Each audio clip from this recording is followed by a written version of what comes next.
there, Booktube. Welcome back to my channel. Today is November 27th, Monday. There are 4 days left in November, which means that there are 4 days left in nonfiction November.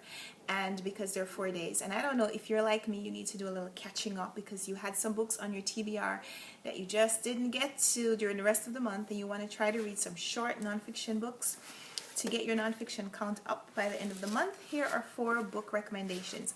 4 short enough nonfiction reads that you could probably tackle before the end of the month. So first is The Happiness Project by Gretchen Rubin. This is a book that I read years ago, and I got this copy earlier this year, and I've planned to reread it. I haven't yet, but this is a part memoir, part self-help book about this woman who has it all. She has the perfect life.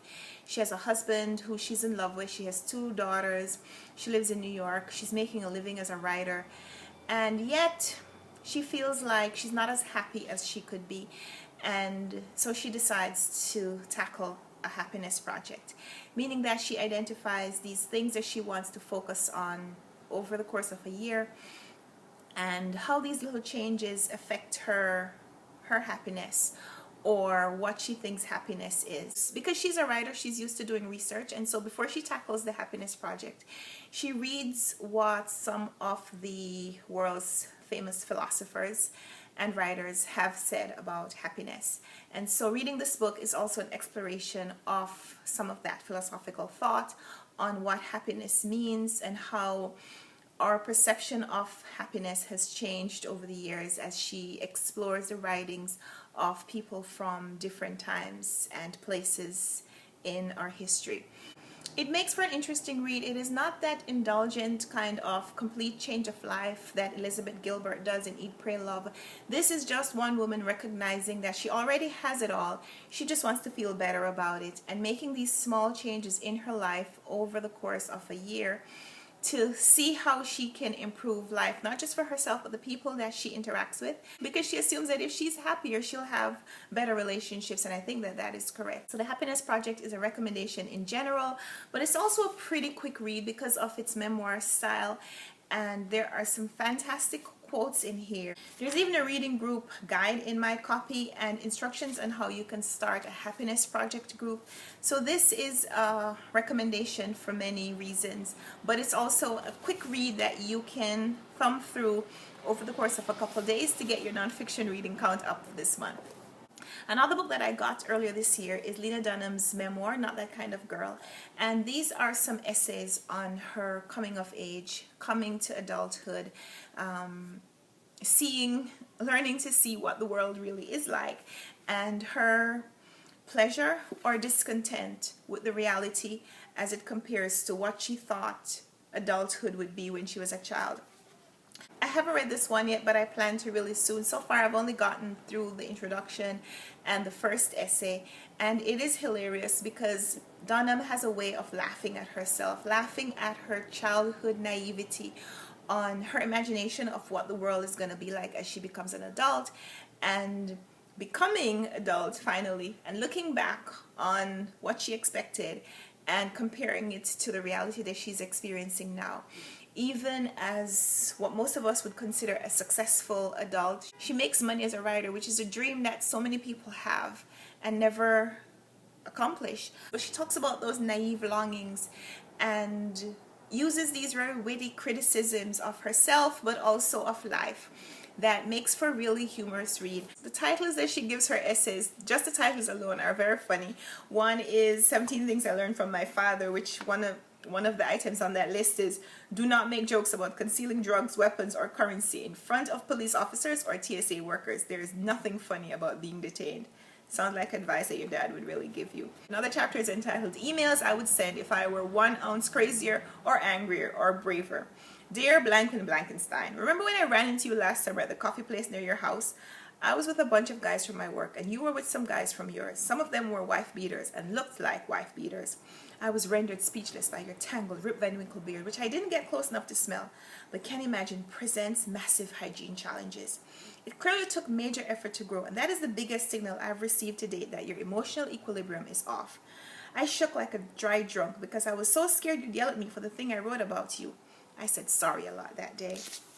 Your expression was so stormy. I just wanted to calm you down. Plus, I was trying to be adult around my coworkers, a concept you would know nothing about.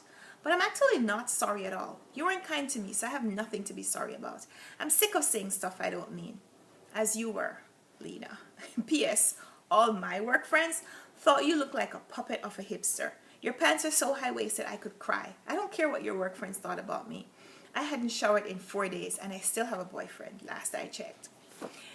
It's things like that that make this book funny, and I'm probably going to finish reading this by the end of the month, so if you're thinking about it, I recommend that you check that one out as well.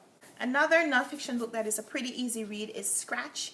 These are essays written by writers on the topic of writing and how to make money from writing professionally. And these are authors that many of us will be familiar with, people like Cheryl Stray, Jonathan Franzen, Jennifer Weiner, Roxane Gay. The collection was edited by Manjula Martin, who is the editor of the magazine with the same name. I think the magazine is no longer in print.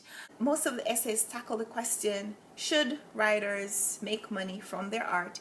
And how much of your creativity do you compromise when you start writing professionally? And it makes for a very interesting read, especially if you are a writer yourself, if you have dreams of penning the great American novel at some point, or if you're just an avid reader and you're interested in the life of the people behind the books that you enjoy, which I think most of us here on BookTube would be a fan of this book for that reason. So if you are, I would recommend this book. It's a pretty easy read, pretty interesting read. A lot of the contributors are authors that we're familiar with, so I think it would be interesting for most of us to read this book to see their perspective on this very relevant topic. And finally, to keep it in the realm of bookish books, How to Read and Why. Harold Bloom has been a professor at Yale, at NYU, and at Harvard. And in this one, he explores what it means to read, what we get from reading. And he divides the book into sections where he talks about reading short stories, novels, plays, and poetry. He kind of goes into how to read these various forms of literature and what you can get from it, the limitations or the advantages of each one, and how you can read more critically, how you can read for enjoyment, but also get more from the work. And then he gives analysis on specific works and their authors, and it is a very interesting read. I started it and haven't finished it, but I hope to finish it also by the end of Nonfiction November. I got this copy from the New York Public Library, so if you could get your hands on one, I'd recommend it as well. It's only about 300 pages. A lot of the work that he quotes in here are works that you're familiar with, so you'll be able to thumb through those pretty fast.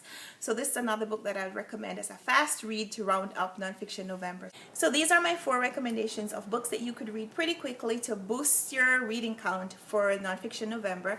The Happiness Project by Gretchen Rubin, Not That Kind of Girl by Lena Dunham, Scratch, Writers, Money, and the Art of Making a Living, edited by Manjula Martin, and How to Read and Why by Harold Bloom.